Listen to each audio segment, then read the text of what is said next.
Hi, good afternoon, everyone. We're delighted to welcome you to this panel session. Really, I guess the last panel session of the afternoon, so everybody, as somebody said, needs to be the diehards, or as I suggested, maybe people that just need to sit after being on your feet all afternoon.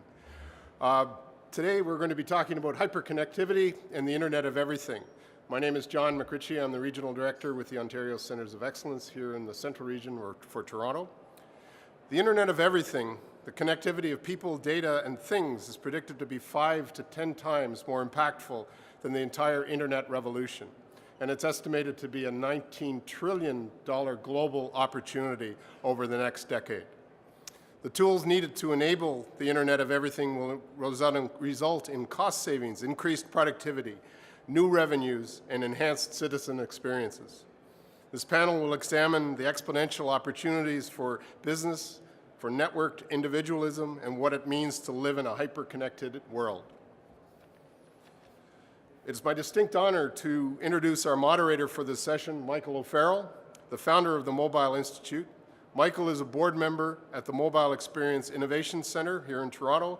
He's the lead author for Mobile Internet for Dummies and featured contributor to Taking Ontario Mobile and Shift 2020, how this will impact our future.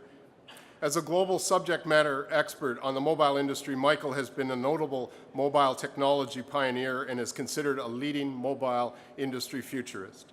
Over the last 20 years, Michael has played a key strategic role in the launch of innovative new mobile products and services internationally with dozens of organizations, including Accenture, Bell, Carlson Marketing, Dotmobi, Ericsson, FedEx, Ford, Google, GSM Association, Kimberly-Clark, Motorola, Nokia, Open Mobile Alliance, Orange, Microsoft, Rogers, Telefonica, and more. Michael has been a featured speaker at more than 100 international events, chaired global industry forums, and has co-authored mobile industry best practices, guidelines, research, and articles and interviews focused on the next wave of mobile opportunities. I'll turn it over to you, Michael. Thank you. Thank you, John. Quite a mouthful. I really appreciate you sharing all that information. But thank you, everyone, for joining us. It's the end of the day. And the one thing I want to say is OCE and the team at OCE, I think you've done a great discovery for us all to enjoy. And this is the crescendo. We're at the wave of opportunity with the Internet of Everything and hyperconnectivity. And I'm very glad to be here and share this great panel of expertise with you. But also I want to let you know, I want each and every one of you to think really hard on how the impact of this next wave of opportunity is coming right down on us all like a freight train. This is massive, it's unprecedented, and it's so opportunistic for each and every one of you individually through your careers, as well as through your businesses and the research and the work that you're doing today and towards the future. This is going to impact generations going forward like never seen before. I used to say triple internet speed. This is quadruple internet speed of how this is coming on us, and it's an opportunity for each and every one of you, your organizations, and your communities to play actively involved, not only locally in Ontario, but in a global footprint and a global opportunity, because change is there for you to be taking and taking advantage of. With the hyperconnectivity and Internet of Everything, we put together a great program for you today. And our first panelist is Victor Wu. He's the General Manager of Internet of Things and Industry Transformation at Cisco Canada. As one of Cisco's top priorities, IoT, or Internet of Things, extends Internet technologies to devices with industrial markets, manufacturing, utilities, transportation, machine-to-machine, oil and gas, etc. As a 17-year veteran of Cisco, Victor has held previous roles in systems engineering and sales management for various markets. For his achievements in sales excellence, Victor has earned the Chairman's Club Award 3 times at Cisco. Prior to joining Cisco, Victor held positions at Nortel Networks in product management and information technology. We're delighted you can join us today, Victor, and thank you. Our second panelist is Victor Garcia, Fellow of the Bell Business Markets. Prior to this, he was the Chief Technology Officer for Hewlett-Packard Canada, providing services in Canada and abroad. He's an adjunct professor at the Schulich School of Business, York University, focusing on postmaster's degree programs for business analytics. and is also Director and Vice President of the Canadian Hispanic Congress. He's been a member of several international trade missions and has served as a director or advisor for several boards, such as the Ontario Ministry of Innovation and Ivey Centre for Health Innovations. Thank you for joining us, Victor. Our third panelist is Anabel Quan-Haase, Associate Professor of Faculty of Information and Media Studies at Western University. She is also the director of the Socio-Digital Lab and the author of over 45 articles, books, chapters, and conference proceedings. Her journal articles have appeared on Information Communication and Society Journal of Computer Mediated Communication and the Information Society.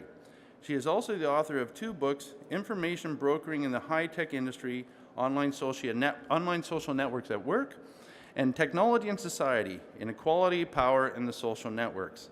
It's a pleasure to have you join us as well, Anabel. Our final panelist is Hélène Jonques, Vice President of Business Development and Strategy for Wavefront. Wavefront Central and Eastern Canada. Wavefront, if you're not aware of Wavefront, it is the wireless center of excellence across Canada, and Hélène, again, will be sharing us more on that. Hélène joined Wavefront from Sandmite Technologies, where she was a partner and teamed with private equity firms to build companies. Prior to this, she was as Chief Strategy Officer with Canary. Ms. Jonques developed and launched cloud computing initiatives aimed at accelerating innovation and commercialization among small and medium technology companies. Ms. Jonques was also at Nortel, where she was responsible for Nortel-Microsoft relationship and the development of unified communication solutions for carriers market. Welcome again, Hélène. Now, within this panel, I really want each and one of you to hold your questions to the end, but really think through on how we want to challenge this panel, being from Ontario, on how we can bring more innovations and opportunities with the Internet of Things and hyperconnectivity through us, to us, and out globally. So I'm going to allow each panelist to do a brief presentation on their thoughts, information, and concepts of where we can be heading with the Internet of Everything and hyperconnectivity, have a brief discussion with them on the thoughts they presented, and then open it up to the floor to yourselves. So I would like you to start off with Victor. If Victor Wu, if you'd like to kick this off for us, and thank you very much. Thanks, Michael. Can everybody hear me okay? Good, I'm just gonna step down here and kind of use this stage for the time being. So it's a pleasure being here, and I want to kind of kick the session just by giving everybody an appreciation of the Internet of Everything. What does it mean in moving forward? So I'm gonna need this. Yeah. Did anybody attend Mike Ansley's presentation on innovation from Cisco Canada? He talked about our investments. If not, I can briefly talk about that later on. Okay, good. All right, let's start off with a quick video, because I think this will kind of illustrate, probably a concept of the future moving forward. This is the cat that drank the milk and let in the dog that jumped on the woman who brewed the coffee. Brew coffee. That woke the man who was late for work. All right, I gotta go. And drove the car Driverless mode engaged. that found the parking spot Find parking space. Parking space found. that alerted the door that opened the control room. Hey, Bob. That secured the data that directed the turbines that powered the sprinklers that watered the grass, that fed the cow that made the milk, that went to the store that reminded the man to buy the milk, that was poured by the girl who loved the cat that drank the milk. The Internet of Everything is changing everything. Cisco, tomorrow starts here.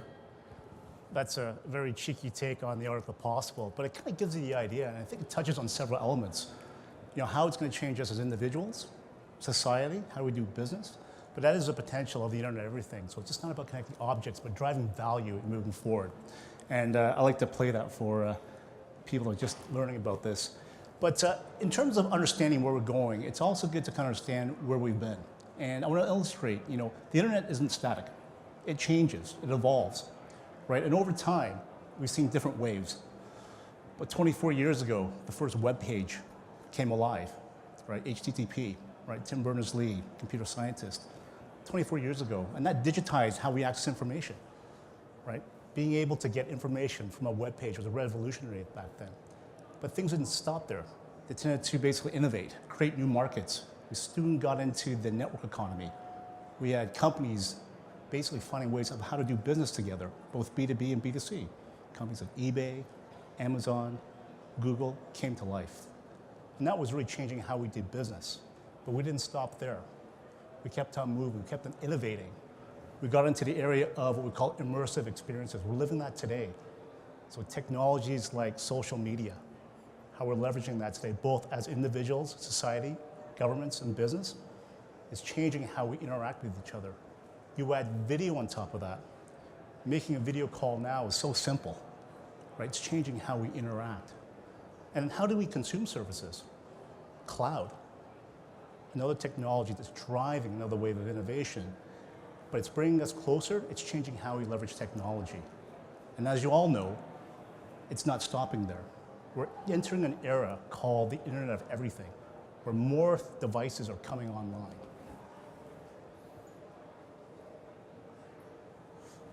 So how many devices? And there are lots of numbers, right, that are being tossed around. We estimate by 2020, there are going to be in excess of 50 billion devices that will be connected to the internet. You look at the consumer market, all the wearable technology that's coming out online. How many of you wear a Fitbit, right, to track your personal health, or some sort of device?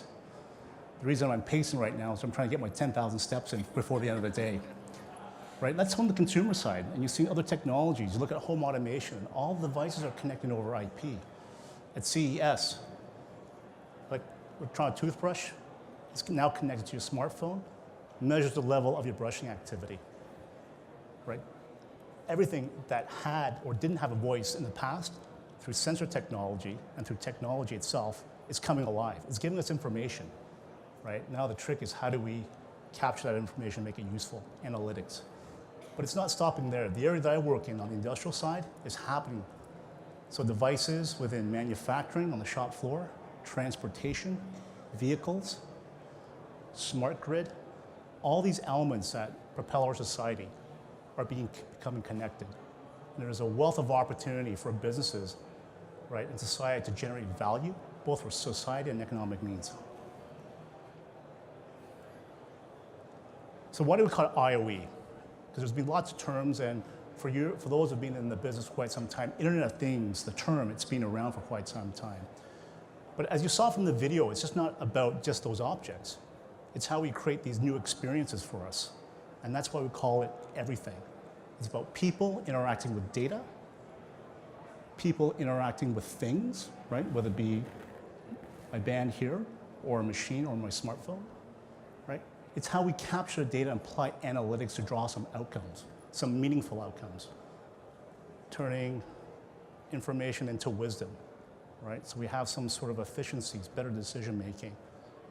And this is where the opportunity lies in everybody. As I walk through the floor here, it's not only devices, but basic services that deliver some value to either a user or a business itself.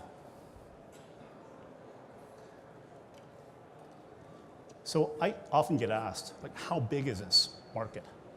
What does it really mean? And some of it's hard to quantify. It's pretty subjective. We know it's going to happen. It's going to transform businesses and society itself.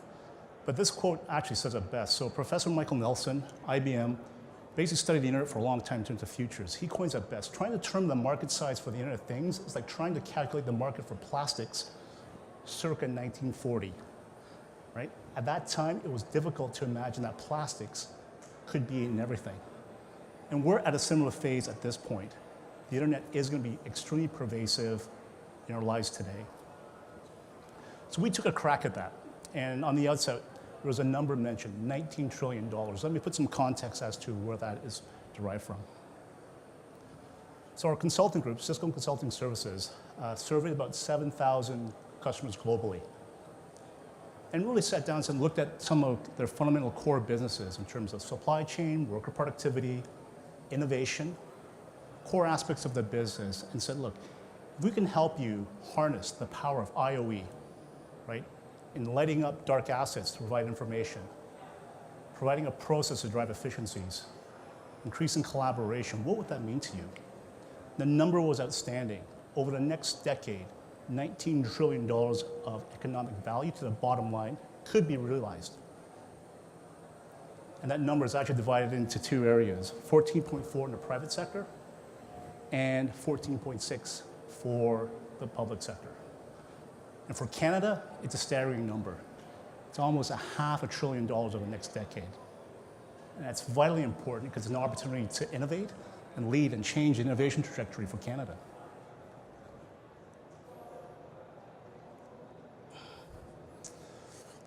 But the net of it is that there's going to be economic and societal value, but we've got to look at the applications of IOE. And the panel is going to talk about some of those. And we see applications in terms of how can we better our environment. We've all heard the phrase, when trees talk to scientists. What does that mean for agriculture? What does it mean for sustainability, for our environment? Smarter cities. In fact, Victor's going to talk about Barcelona. But how do we create cities that are livable, that are adaptable, that are economically sound, right? Environmentally sound as well? These are opportunities that we can actually look at where we connect streetlights, have smart water, smart buses, to create an environment that we can thrive in and innovate in, right? Live enriched, healthier lives. There are devices right now that you can put a patch in your body and have a primary care physician model some vital signs. How is that going to change the way we deliver healthcare? And it's happening today. Transformative business models, it's all about innovation. When you look at some of the impact of IOE, one example is the auto insurance business today. That some companies, if you elect them, will install a sensor in your car, and if you drive within normal means, right, you're entitled to premium savings. Changing the whole business model in terms of how they go to market. This is the potential of IOE when it comes to business. Right? Safety and security, when we talk about transportation, the connected car, the autonomous car is not too far in terms of affecting us today. How is that going to help us have a safer transportation system in Canada?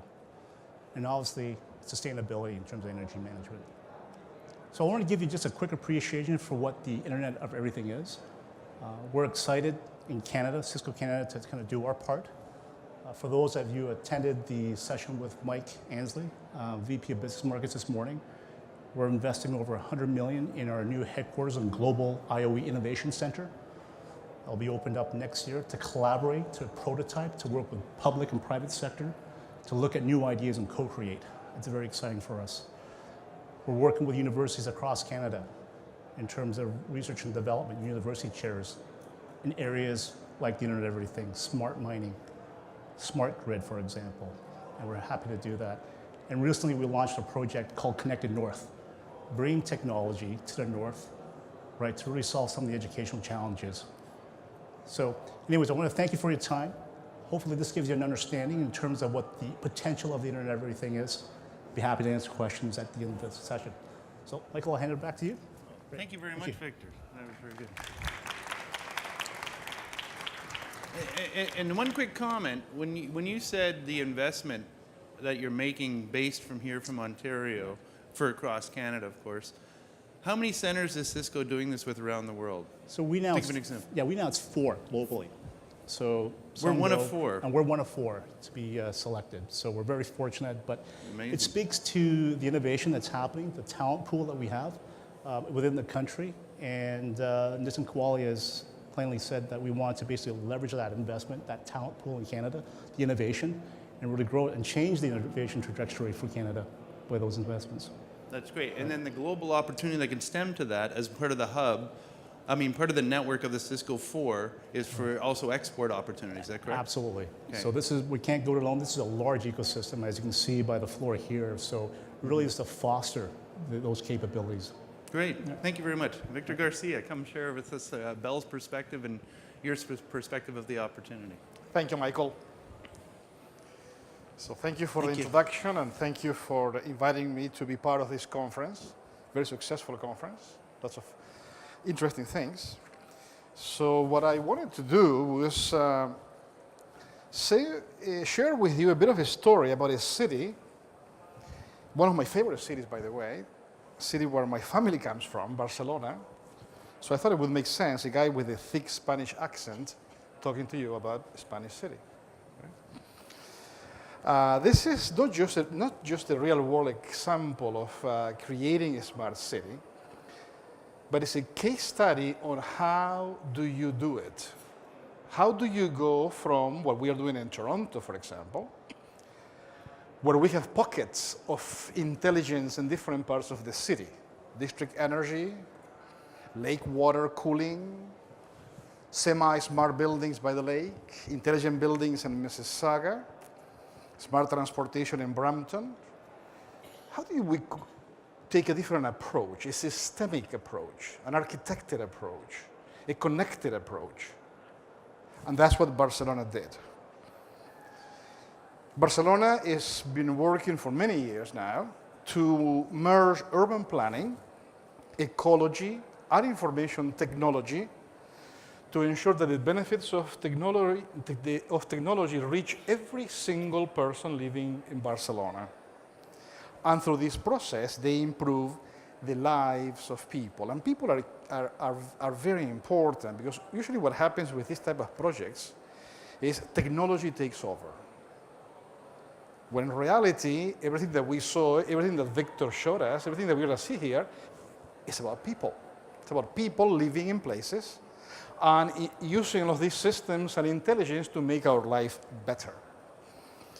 So what Barcelona, Spain did in their vision of becoming an example of how you do smart cities is they looked at a number of interconnected things. Sensors that would be attached to trash containers to alert workers when they needed to be emptied. Soil moisture that would be automatically measured, so they would know when to water the grass or when to turn the fountains or control the fountains from afar. Drivers that would use smartphones and sensors embedded in the street and in different parking lots to find a parking spot. Neighborhood-wide high-speed internet connections provided through state-of-the-art fiber connectivity, and battery charge spots for cars and bicycles. All things that form part of this ecosystem, of this systemic approach of creating a smart city. What is interesting about Barcelona is that these things didn't just happen by happenings.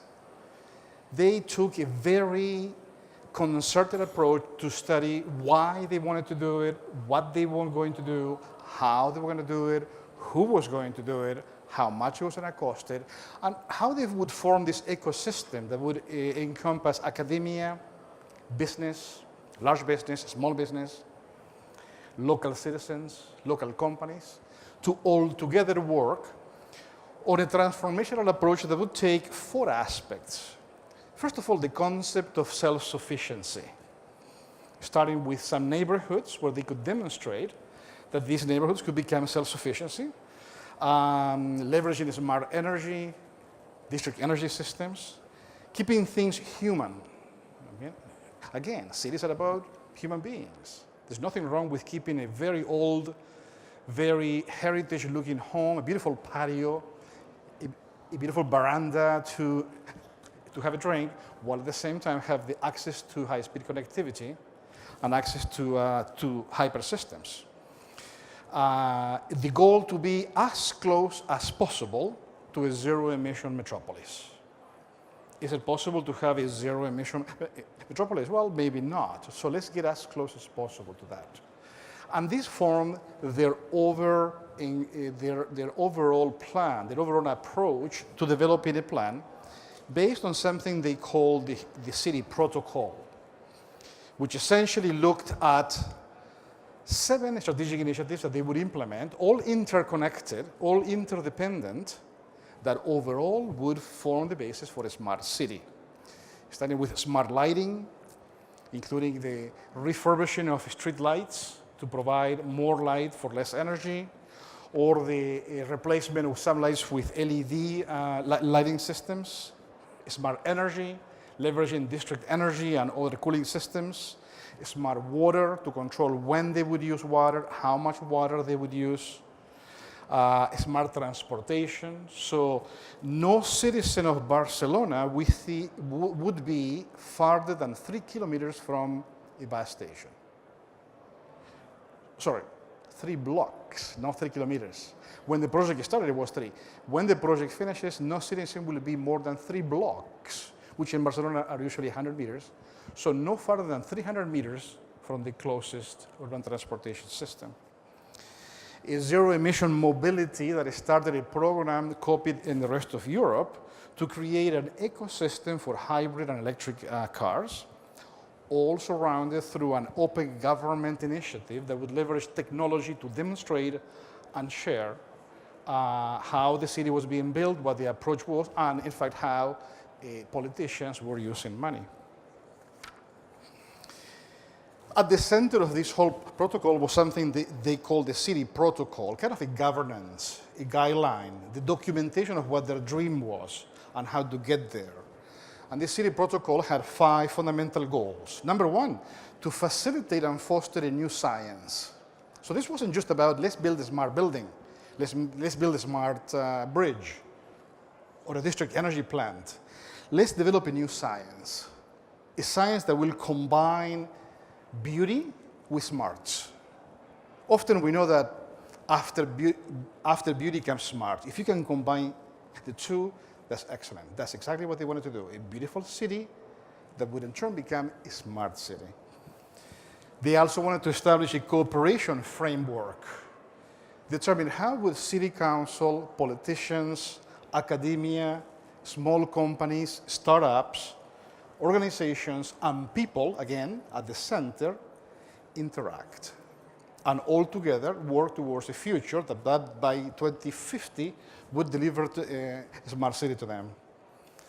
To understand what were the common driving forces, what was important for a neighbor living by the beaches, as was important by a person living by the mountain, as a person maybe visiting the city, what was the driving common evolution that united them in this concept of finding the needed pieces of a smart city?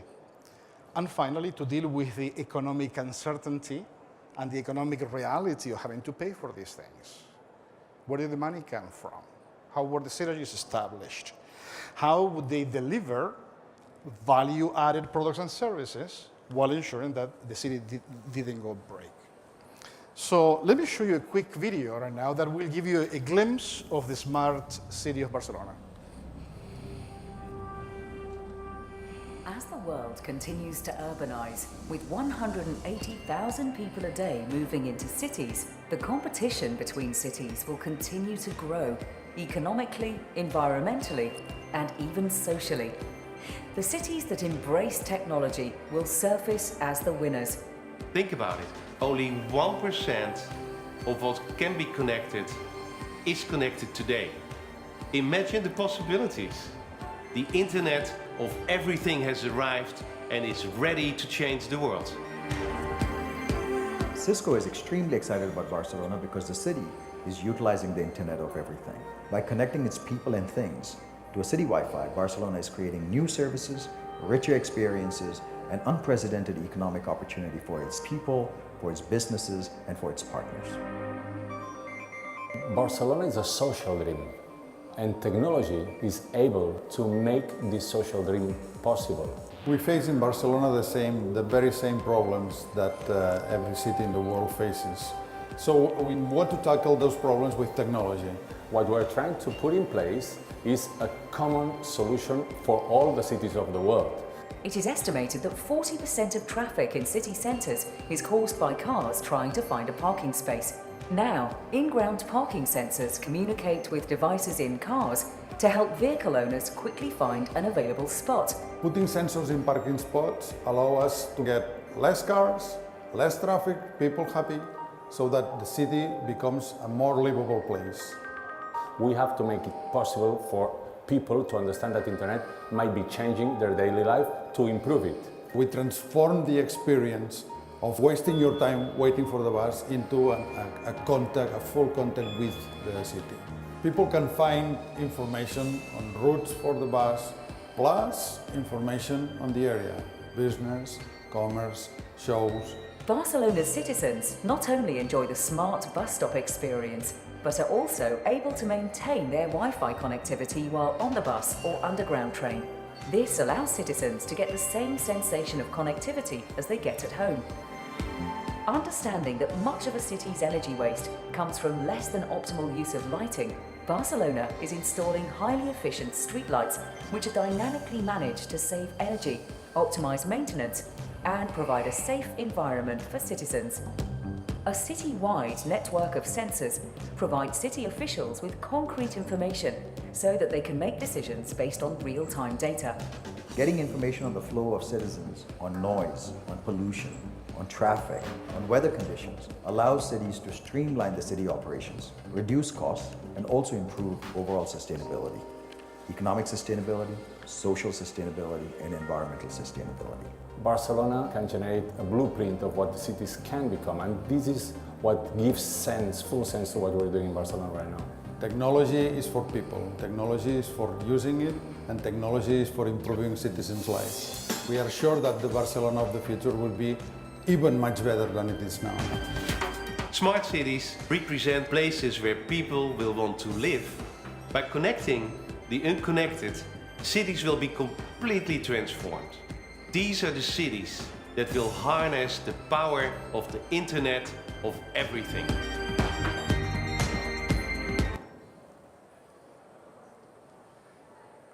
So what is important again is the fact that we are combining the best of information technology with a solid plan that allows us to think, why are we doing what we're doing? What are we going to do? How are we going to do it? How are you going to pay for it? Who's going to do it? So during the questions and answer period, we will deal with some of the motivators. And there's a very interesting story behind Barcelona. I mean, you may or may not know that Barcelona today has a 20% unemployment rate. 20%. Canada has less than 7%. Yet, with 20% unemployment rate, they continue on their quest to build a smart city. Why?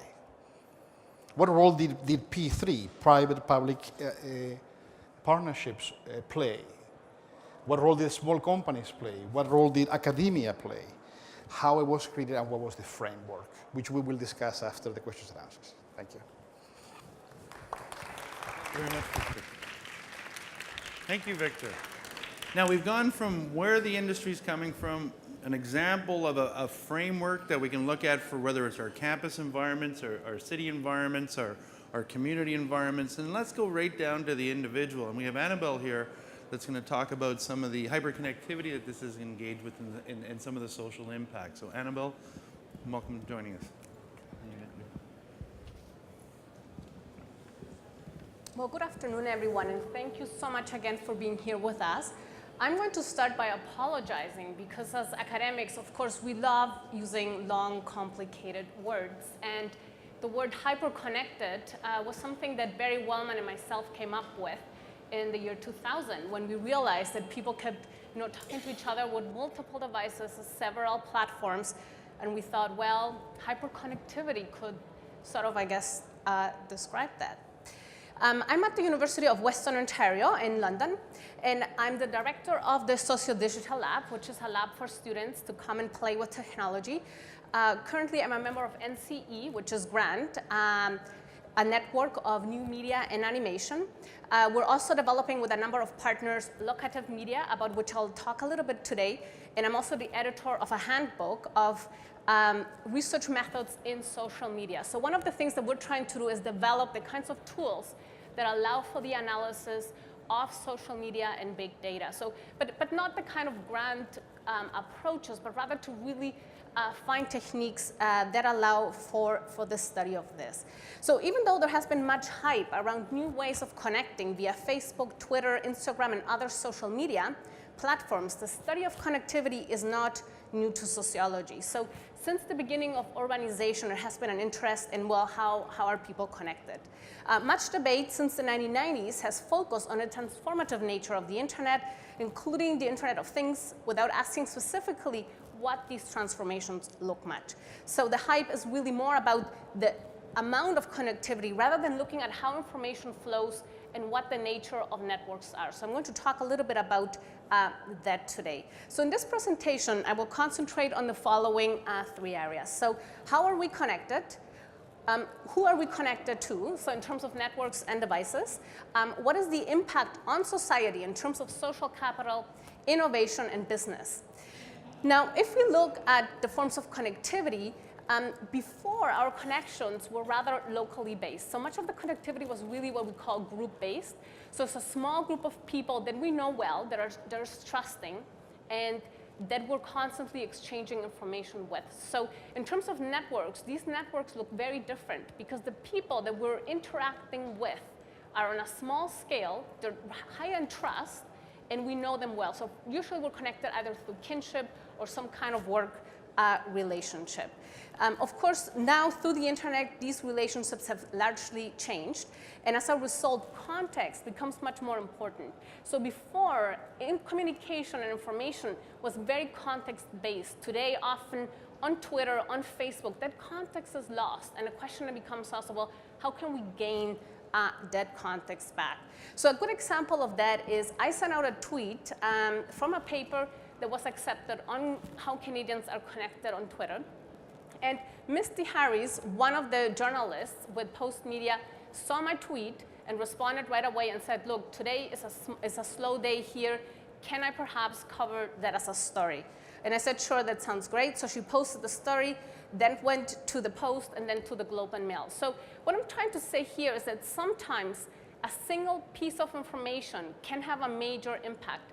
As we saw before in some of the videos, knowing that perhaps, at your house, your electricity is not working, knowing that, for example, from your home, your furnace broke down or there's a problem with the water system can be key information at the right moment.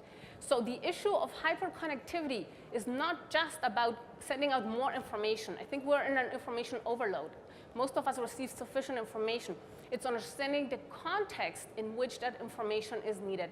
And in order to really examine that, we need to look at people in information environments. So it's really about the study of individuals in their context as they go through their daily lives. And I think that that's what we saw, for example, in the example of Barcelona. As people go through the day, it's about understanding where within the day what information is needed. So currently, we're engaging in a case study looking at Torontonians and how they're connected, and our data has shown that it's in terms of 4 areas. So it's hyperconnectivity, what we call glocalization, network individualism, and self-management. So one of the first things that we can see here is the idea of glocalization. So when we look at Torontonians today, they no longer move in groups in terms of their workplace or in groups in terms of where they live, but rather their networks look very open and dispersed. So when we are looking at these open networks, what matters is the brokers, the connections between several networks. So in terms of the way that we can analyze that kind of information flow and connectivity, we need to carefully be able to visualize and map through analytics these networks and understand where people are. Moreover, when we look at these networks are not cross-sectional, so they change during the day. So they're very much context and place related. So as you're moving from your home to work, in that movement, your network changes immediately. So at home, the network is very much centered around your house, around your family.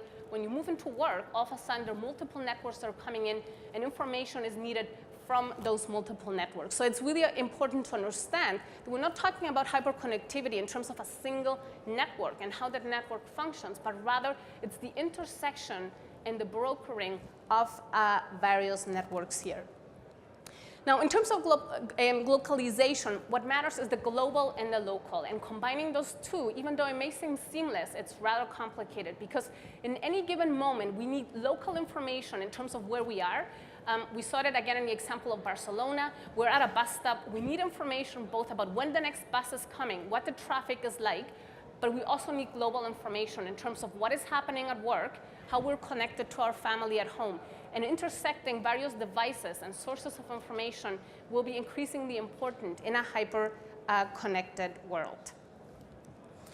Now, this is a a network focused on a single individual, which in network analysis we call the ego. So for each network, the ego is at the center of the network, and we can map how that network changes over time. So here in this case, for example, we've mapped 4 different scenarios and how the ego moves between those various networks and the people that are connected 1 or 2 degrees of separation from that specific ego. Now, when we look at devices as well, we'll see that every single ego is connected not often by a single device, rather through multiple devices. So these could be devices both that are in the home, but also local devices, mobile devices that the person would take with them.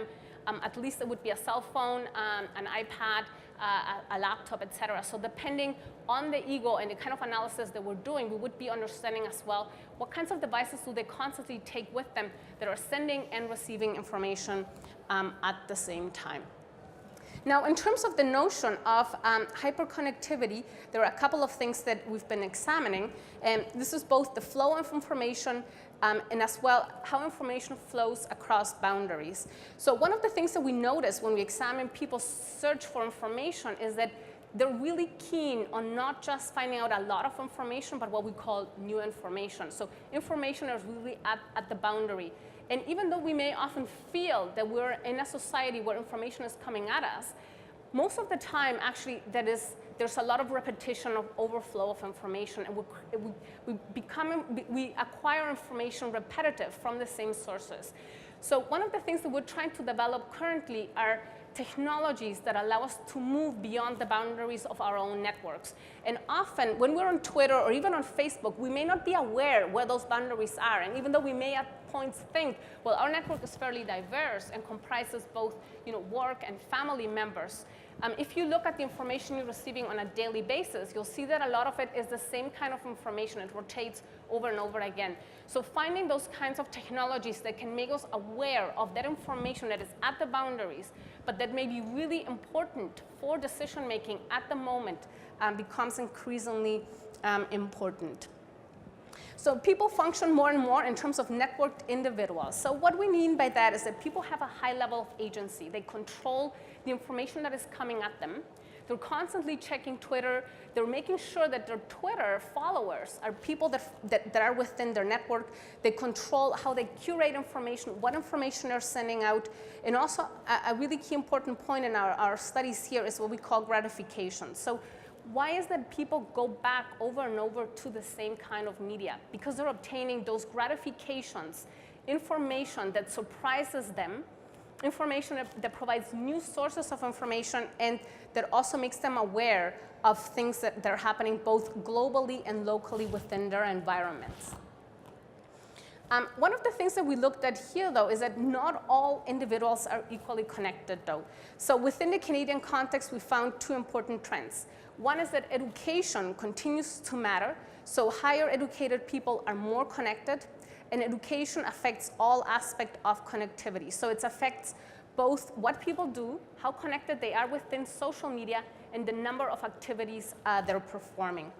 The second thing that we found is that also this depends very much by age. So we find that there are 2 groups of users in general, those that we call explorers and those that we call cautious users. So when we look at these hyperconnectivity models, we need to realize that not all users look like we do. We may think that all of us are explorers, trying to use more devices, new tools and techniques, but rather we're finding there's a small group of cautious users who goes back and back to familiar kinds of environments. So often these tend to be people that use both email and maybe search engines, but tend to not go further beyond that and are rather skeptical of new kinds of applications. Another environment that we've looked at is the Googleization of everyday life. And I think that this is the idea that as we move between different platforms, we expect information to be available at our fingertips. And we've encountered in our most recent studies that not only that, people not only want fast information, but rather they want their technologies to be able to surprise them and to be able to predict the kind of information that they will need in the next instance or in the future. So as we see, people's behaviors are often somewhat predictable. So as they move through the city, for example, from their home to their work, that is somewhat predictable kind of behavior. And what they're expecting their technologies to do is to censor where they are during their daily activities and to be able to push information and resources at them depending on where they are and what activities they will be doing next. And devising these kinds of technologies is rather complicated because you need to not only know where the person is, but where they will be next in terms of their daily activities. Oh, sorry. So the technology effects on connectivity. In terms of the connectivity here, we've noticed that what we need to look at in terms of the social impact is what we call social capital. So how can we, through our devices, build a combination of both strong and weak ties? Strong ties are trusting ties, are people that we know we can obtain the right information at the right moment. But building that online is a lot more difficult than building them person to person. So how can we leverage Twitter, social media devices to build those networks becomes rather increasingly difficult. Finally, in terms of our call to action, we've recently started a series of studies with users trying to understand how do users navigate these systems, and within various systems, how can they obtain information that to some extent they experience as new, as unexpected, and what we call serendipitous. So for us, having serendipitous experiences that will allow users to harvest information that they didn't have before becomes important. So let's take an example here. Even if an individual begins by executing a search to find out what, for example, kind of salamander inhabits a friend's pond, the search may lead to one or more of the following additional activities. So most of the time, we have to imagine that users may be looking for one thing, but at the end of the day, their information environments will be giving them additional information and actions from which they can draw. So in the example here, I may be looking for information on salamanders, but as I find information on salamanders, a video may pop up that will show me how salamanders do funny activities. So I may notice the video, find it unexpectedly. But in addition to that, I may find information about how salamanders end up developing. And that information may create a new connection to perhaps building a pond. So in these information-rich environments, it's important to analyze how people notice information, make connections based on that information to their everyday lives and to their current behavior, and then how they can take action based on that information that will help them make decisions in the future. And building these kinds of systems, so for example, here we analyzed a recommender system. And as you can see, in this kind of system where we have information being thrown at us depending on a profile, we have the elements of noticing, creating a new connection, following up on information, and having the unexpected aspect. In this kind of environment here, we have a social search environment, so Twitter. And again, here within Twitter, the noticing of new information becomes increasingly important, as well as making the connection and following up on that. Finally, here we have a personal management system. Again, this is a much more closed system where no new information is coming in. But again, important here is following up and reflection.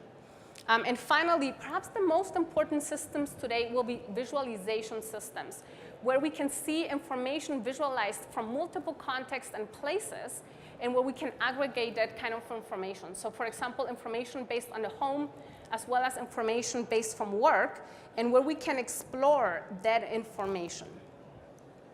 So finally, I want to talk about new services that we're currently developing. So we're starting to develop locative media that allows us to use information about a user's location to provide contextual information to them. Our current studies focus on the library and archives, but we hope to expand this work into museums and other public spaces. So currently, we're working with the RUM and Museum London to build audiovisual data that interfaces with Google Maps, where as you move through a spatial place, you obtain information about the environment. And what we're hoping to do with that in terms of the Internet of Everything or the Internet of Things is to allow objects that are within our physical environment to be enhanced through digital data. So for example, in a museum, and I think we see some of that already today, where we approach objects and we scan those objects and we can see additional information coming. But what we're really hoping to do is to create narrative stories. So as people navigate those environments, those stories will come to life and we'll walk them through the city and the spaces.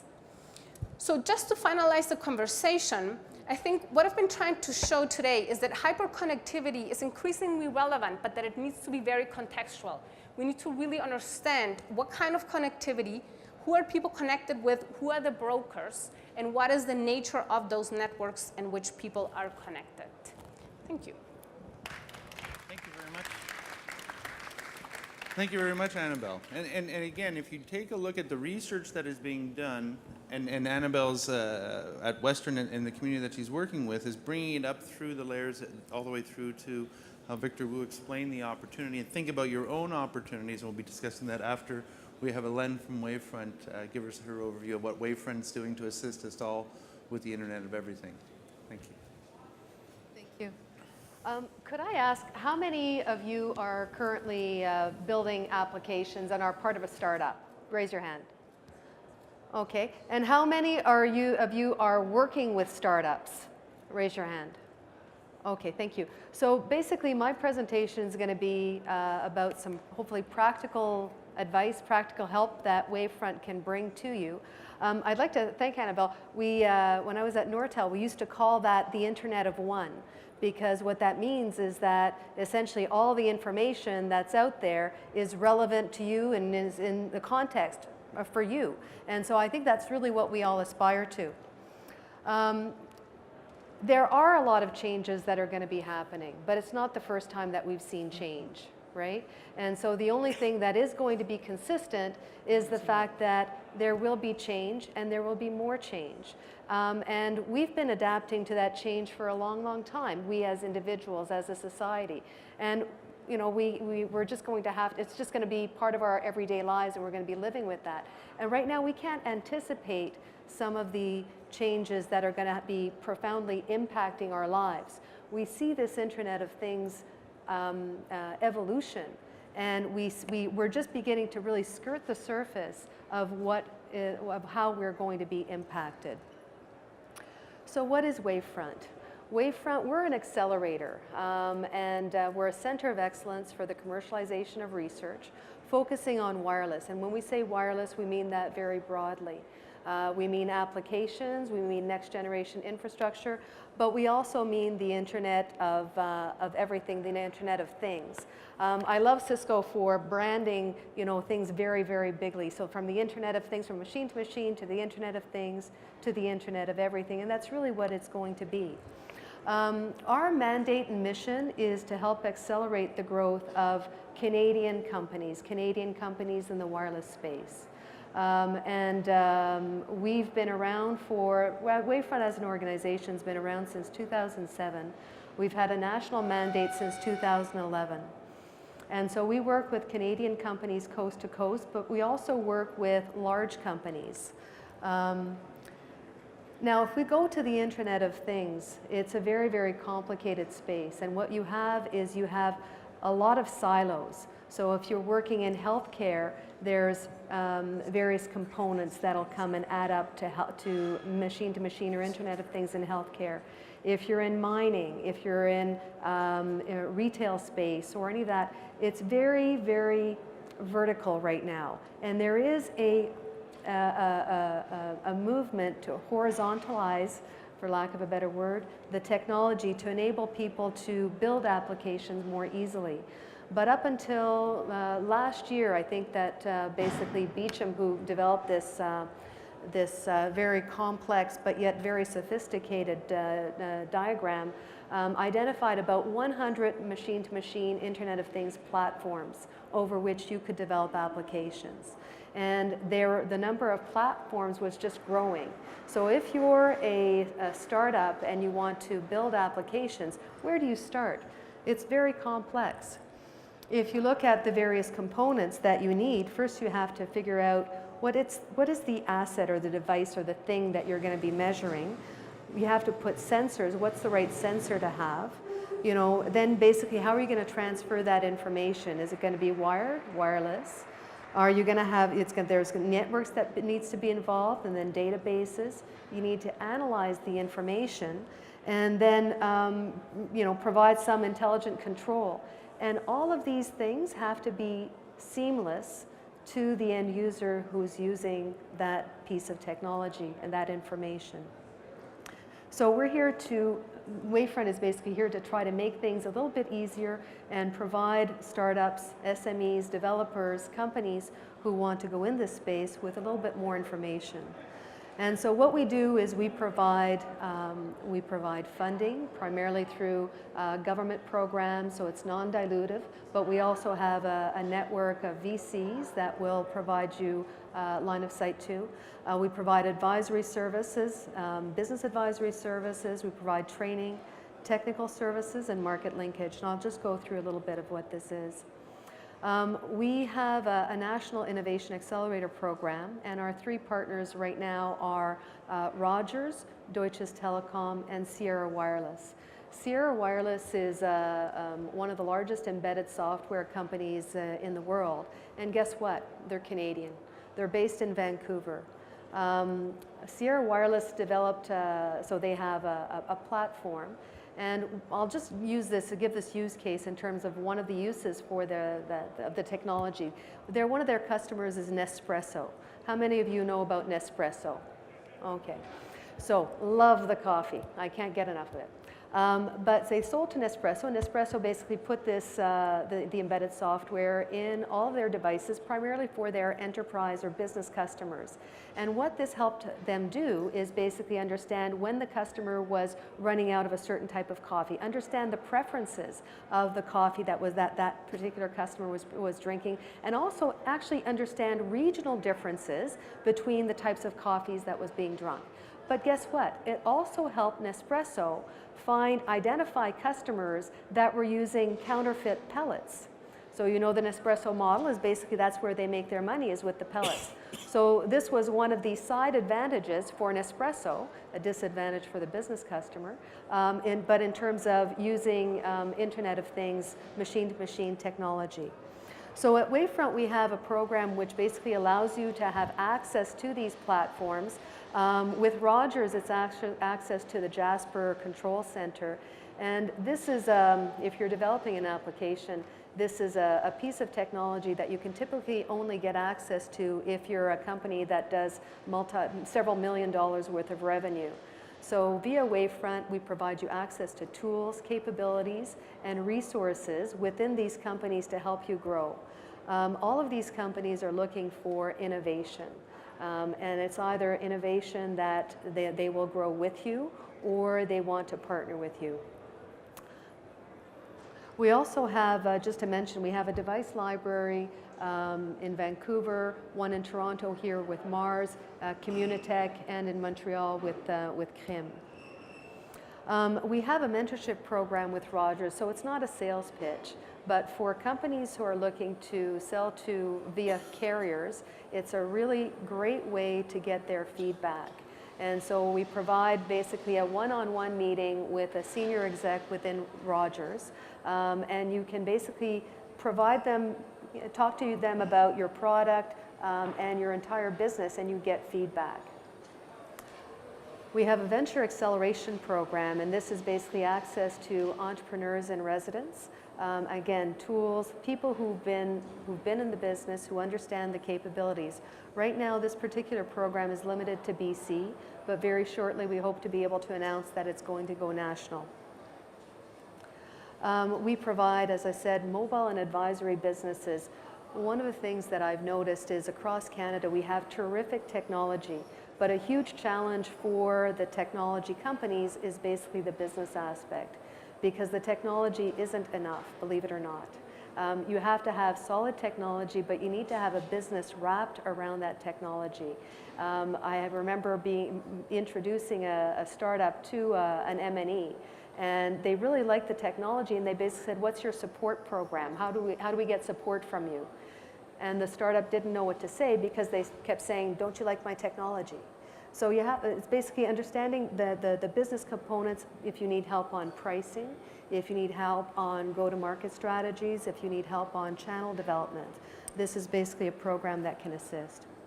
Similarly, we have technical advisory services where you can have access to a mobile cloud environment that will allow you to test your applications on more than 2,000 devices.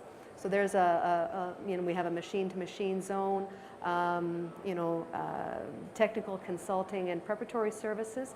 Oftentimes, startups are very small, 5 to 10 people. In fact, most of Canadian companies in the ITCT space are less than 10 people. And so you can't expect to have all of the capabilities within one organization. So this allows you to have access to expertise that you need when you bump up against something that you need information, don't know about. One of the real advantages, so an area that Wavefront has really focused on is market linkages. As I mentioned, being a small company, it's very difficult to get access to large companies, to get access to, get in front of the right decision maker. And so what Wavefront does, oh my God, I'm over time. Oh. Just to say that basically we have a wireless summit that took place in Vancouver in February, where we had more than 20 M&Es there as part of the conference. So beyond basically seeing really terrific speakers from a global perspective, during the course of a 2-day event, there were 140 one-on-one meetings between the M&Es and the SMEs. Okay, and I was in one particular discussion where the SME is moving forward with a proof of concept with the M&E. And here are some of the companies that were there. The good news for folks in Ontario is that next year this event takes place in Ottawa in February 2015. It will be the beginning of Winterlude, so bring your skates. The other thing, from an international markets perspective, we really focus on machine-to-machine Internet of Things. We work very closely with DFAT-D, or DFAT as it used to be known, and EDC. And over the past 5 years, we've taken more than 100 companies abroad. And the places where I've circled are basically, so we're taking companies to Latin America, focusing on machine-to-machine and mining. We're taking companies to Europe focused on machine-to-machine for the carrier market, and in Southeast Asia as well. So it's a terrific opportunity. There's a bunch of meetings that are lined up. It's an application process. I encourage you to go online and see what it's about. I'll just give you an example of a company that we worked with. It just kind of brings it home. It's agriculture. This company, that's a company of 17 people based in Moncton, called Massatech. What they did is they developed an electronic potato. Okay, and this potato basically goes through the processing plant and basically captures a bunch of information on jostling, heat, etc., and basically helps them with their QA process. They also developed an electronic egg for the same thing. They also developed an electronic bottle. Guess what? They sell to most of the beer manufacturers in Europe. 17 people. Canada has a lot of very, very interesting capabilities, and we can do a lot by pulling together the resources that we have and working collaboratively. I just thought I'd put this up. I thought this was very interesting. Who needs a QR code to know that a diaper needs to be changed? But in fact, this QR code is there to basically identify for the parents if the child has a rash or if there's something amiss going on. This is about the impact that Wavefront's having. I won't belabor that. These are some of the companies that we've helped. But again, I'd just like to say that the Internet of Things, the Internet of Everything, is a terrific environment. There's a lot of opportunities. Every organization that's part of the innovation ecosystem, we don't have a lot of resources in and of ourselves. We can only basically, if we pool together and work collaboratively, I think we can all make a real difference for the startups that are here and the terrific Canadian capabilities that we have. Thank you very much. Thank you. So we've gone a little bit over time, but we're just going to have time for a few questions. If you guys want to line up by the microphones, I'm just going to ask our panelists 1 or 2 questions to get the dialogue going for you. Is within economic development opportunities, how do you see the audience members can play a role in working together with you, or creating a market leadership, or a role for them in this category of Internet of Things? So maybe Victor Wu, you want to start off with just some feedback on how they can work with you and contribute with you? Right, at the academic level, we're working with universities across Canada, right, for specific areas. So, for example, Waterloo, we're doing some market research. Our innovation center that we'll be opening up is something that we'd like to collaborate on with both startups and public sector environments. So, those are various ways that we can contribute from Cisco to working with people here today. Victor Garcia, maybe you can talk about how market leadership or a framework can help you work together with partners? Sure. I mean, I don't want to give you the sales pitch about what Bell does and how the networks and all that we all understand. The important point here is that the Internet of Things and smart cities give us the opportunity to build an ecosystem where we can start with research done by universities, connect into commercialization, prototyping, selling things, implementing things, all the way to actually achieving savings for cities, for citizens, for factories, for cities. And in between, that has to be delivered by an ecosystem of companies, some of which will be the Ciscos and the HPs and the IBMs and the Bells, and some of which will be very small companies. And that's the example of Barcelona. Right. Barcelona is an example of very small entrepreneurs identifying opportunities such as the parking app. Yes. That was developed by a guy out of his garage, okay, to develop a mobile app on an iPad, eventually migrated to BlackBerry and all that. Partnering with the municipality who gave the guy the opportunity to launch this app, test it, demonstrate it, allowed him to grow, and now he has sold the same application in 7 cities. So that's a typical example of an entrepreneur developing a key application, partnering with a big shoulders city, with help with the connectivity and the carriers, and getting into this. So why don't we get a question going? If you'd like to ask your question, that'd be great to help. Say who you are and what you're looking for. Yeah. My name is Raza. I'm a student at York University, and I also am the chair of a youth group called Rex Youth for Change. We basically do social and political education, and recently started moving to the STEM fields. So I just have 2 very quick questions. The first is with the hyperconnectedness of internet and constant tracking. Like, how would you guys address the privacy concerns for some people who might not want to be that connected, where, you know, everywhere they go, there's some app or another that's tracking them, and in the future it might not even be an option. It might just be like a necessity. So why don't Anabel, if you can take that one, and then Helen, and then we'll wrap and continue. Yeah, I couldn't agree more with your statement. I don't know if you read the recent sort of funny blogs on the New Yorker who got pregnant and was trying to hide her pregnancy from Google. I mean, that's wild. I mean, when we come to a society where we need to go out of this way and we feel as if, you know, we're almost criminals when we're trying to hide something private, I think we do have a problem. How can we get around that? The technologies are there. I've seen a number of developments, pretty cool stuff, where encryption can happen before any of our data goes into any kind of system. So for example, with Facebook, the technology is available to encrypt data as you are putting it in, and for somebody to unencrypt it as they see it. So Facebook would never have to have access to our data. But the reality is that the economics of data management and data analytics is what gives these companies their leverage. So they have really no motivation at all to do this. And the series of studies that I've done with young Canadians, the reality is that not only are they willing to give up their privacy in exchange of services, but they go well beyond that. They're willing to actually receive a minimal price of $4 or $5 for exchange of their data. So to be honest with you, I think it's a cost-benefit kind of analysis. And in a society that young people have grown up in today, at least from my studies so far, their concept of privacy is very different than anything we've seen before. Helen, if you can. Just very quickly, that train has left the station.